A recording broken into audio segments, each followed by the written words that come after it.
ओम शांति। आज का गुरु जी का प्रवचन भजन है। एक झोली में फूल खिले हैं, एक झोली में कांटे, कोई तो कारण होगा। हर एक मनुष्य के पास दो झोलियां हैं, अदृश्य झोलियां जो दिखाई नहीं देती हैं। मुसाफिर को झोली रखनी पड़ती है। दो में दो प्रकार की चीज़ें, एक दुख की झोली है और एक सुख की झोली। वो दाता यही समझता है दो प्रकार की झोलियाँ चाहिए। जो तरक्की करके परमात्मा के पास चला जाता है तो दोनों झोलियाँ फेंक देता है। जब तक भिक्षा चाहिए तब तक झोलियाँ रखनी ही पड़ेंगी। सुख फूल की झोली है, दुख कांटे की झोली है। दुख हम कांटे की झोली में रखते हैं। वो दुख भी हमारे हैं और सुख भी हमारे ही हैं। भाग्य पहले आता है और जन्म बाद में होता है। तत्वज्ञानी ज्योतिषी के पास नहीं जाता। तकदीर कर्म से बनती है।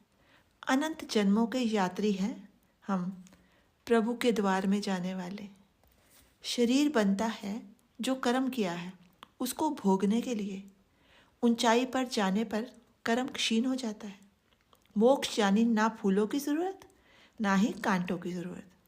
अदृश्य शक्ति है जो हमें दिखाई नहीं देती, उसी को देखना चाहते हैं जो संसार को नचाता है।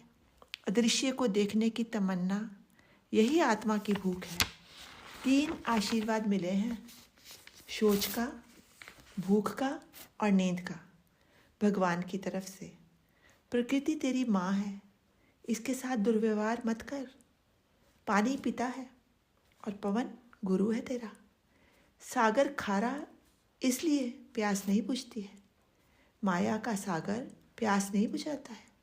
माया का सागर अंजलि भर भर कर पी रहे हो।